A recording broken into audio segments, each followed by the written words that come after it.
तो कटनी कांड को लेकर कोहराम मचा हुआ है। जिस तरीके से एक वीडियो वायरल होता है और उसके बाद पुलिसिया बर्बरता की ऐसी तस्वीर सामने आती है। किस्सों में सुना था पुलिसिया 3rd डिग्री, लेकिन जब कैमरे की नजर से जब हर कोई देखता है तो उसकी रूह तक कांप जाती है, हर किसी का कलेजा कांप उठे। लेकिन नहीं पसीजता है तो उन पुलिस वालों का, बल्कि खासतौर पर इन महिला टीआई महिला दारोगा का कलेजा नहीं पसीजता है। महिला होने के बावजूद इतनी बर्बरता, इतनी हैवानियत, मानो सिर पर शैतान सवार हो। कौन है ये टीआई मैडम अरुणा आहने जी, और ये पूरे मसले पर किस तरह की कार्रवाई हुई है, किस तरह की सियासत हो रही है, किस तरह से मसला पूरे देश का एक मुद्दा बन गया है और किस तरीके से सरकार बैकफुट पर है, इस पूरे मसले पर विस्तार से हम बात करेंगे। नमस्कार, मैं हूं भुवनेश सेंगर। नहीं जुड़े तो जुड़ जाइए, द लपेटा को जरूर सब्सक्राइब करें, बेल आइकन को प्रेस करें। फेसबुक पर देखते हैं तो यूट्यूब पर जाकर भी सब्सक्राइब जरूर करें, फेसबुक पर फॉलो जरूर करें। बात करें कटनी कांड की। जी हाँ, ये वीडियो जिस तरीके से वायरल हुआ, इसके बारे में कहा गया कि ये अक्टूबर 2023 का, ये हमने नहीं कहा, ये बल्कि इस वीडियो वायरल होने के बाद आबड़ ताबड़ में तत्काल से खुद ही सफाई दी एसपी रेल ने। जी हाँ, बताया गया कि जीआरपी थाने, कटनी के जीआरपी थाने का वीडियो है। उन्होंने ही कहा कि इसमें जो दर्शित व्यक्ति है, पुलिस से सफाई कैसी होती है और किस तरीके से ताबड़तोड़ दी जाती है, अपनी खाल बचाने की कोशिश की जाती है, उसका सबूत है ये। इस वीडियो के वायरल होने के तत्काल बाद किया गया ये ट्वीट एसपी रेल का है, जिसमें उन्होंने कहा कि इसमें दर्शित जो व्यक्ति है वो शातिर अपराधी दीपक वंशकार के परिजन हैं। फिर उसके बाद दीपक वंशकार के बारे में वो बताने लगते हैं कि दीपक वंशकार जो है वो बहुत शातिर अपराधी है, 10,000 का इनामी है, जिला बदर है।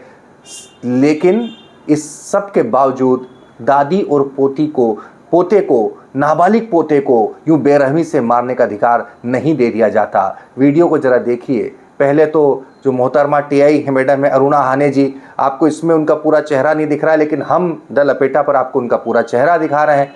वैसे तो बड़ी दबंग दिख रही हैं, कुछ फोटोज़ में सौम्य दिख रही हैं, लेकिन न जाने उस वक्त किस तरह का हैवान उनके सिर पर सवार था। आप देखिए, पहले वो दरवाज़ा बंद करती हैं, उसके बाद में जो बुजुर्ग महिला है उस पर टूट पड़ती है, उन्हें उठा कर फेंकने लगती है, डंडे से पीटने लगती है। इसके बाद फिर बरस पड़ती है, नाबालिग जो बच्चा होता है उसे बुरी तरह डंडे से पीटने लगती है। इतने से भी शायद मन नहीं भरता है, तो उसके बाद अपने स्टाफ को बुलाकर बुरी तरीके से पिटवाया जाता है उस नाबालिग बच्चे को।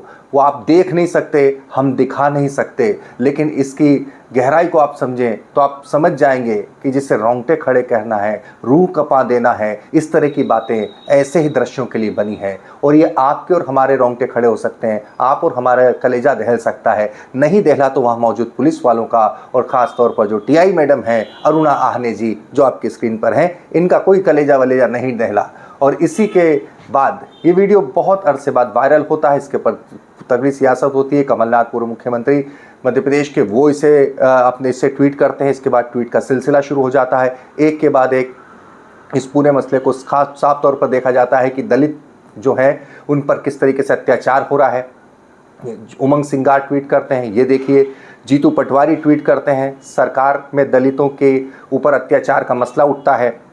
इतना ही नहीं, भीम आर्मी के चंद्रशेखर रावण भी जब ट्वीट करते हैं, मसला राष्ट्रीय स्तर का हो जाता है।